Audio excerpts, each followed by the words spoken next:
Good morning.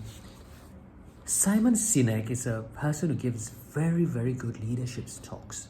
And in one of his talks, he speaks of the styrofoam cup. And this is how the story goes. There was once a former Undersecretary of State, and he was giving a talk at a conference. And at that talk, he was holding a styrofoam cup with coffee inside it. And he looked at the cup and said, "Look at this styrofoam cup. Last year I was here at this same conference. They flew me in on business class. And when I landed at the airport, there was someone waiting for me, a driver. And he drove me all the way to this venue. And when I was at the venue, I was escorted by someone else and taken to the waiting room, where they handed me a cup of coffee in a beautiful ceramic cup.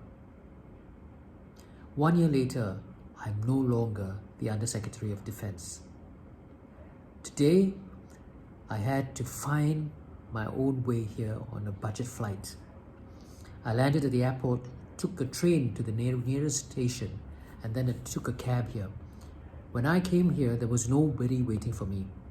I had to find the waiting room, and then I asked someone where I could get a cup of coffee, and they pointed me to the coffee machine, and there were styrofoam cups there.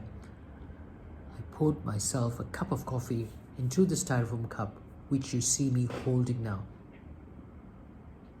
The moral of the story is this, according to Simon Sinek. The ceramic cup was never meant for me. The ceramic cup was meant for the person who holds the office of the Undersecretary. The cup I deserved is the styrofoam cup. And we, as people, should never confuse the office we hold with the person we are.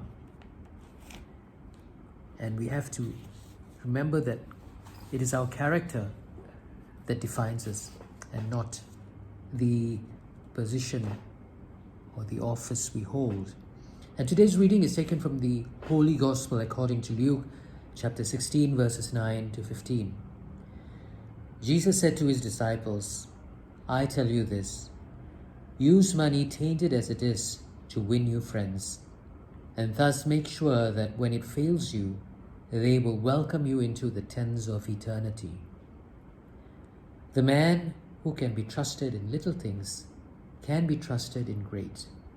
The man who is dishonest in little things will be dishonest in great. If then you cannot be trusted with money, that tainted thing, who will trust you with genuine riches? And if you cannot be trusted with what that is not yours, who will give you what is your very own? No servant can be the slave of two masters.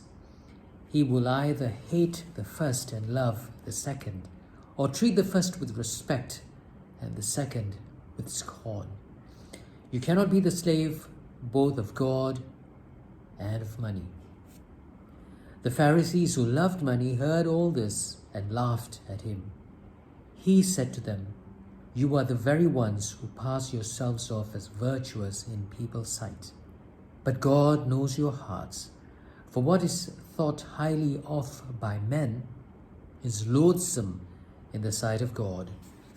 The Gospel of the Lord. Now, in this Gospel, Jesus speaks of how if you can be trusted in little things, you can be trusted in great. Now, the connection between the story I just said, that Simon Sinek said, is that when you are in a position of power, people will try to buy you over and will be your friends because you hold an office. They are not your friends for the person you are, but they are friend of the person who holds the office. And you have to be very, very clear on the distinction. You will have many friends when you hold a very high office. What is important is that you have to be true to your character. You have to be true to your personality that doesn't change regardless of the office you hold. Because if you don't have a good character, if you don't have respect, when you lose that office that you hold, people will not respect you. Because you don't have the power anymore. So, be of good character. Keep your characters strong in all circumstances and adversaries. That way, you don't have to worry about your office, because whether you have the office or not, you will always be respected. Those are my thoughts for this morning.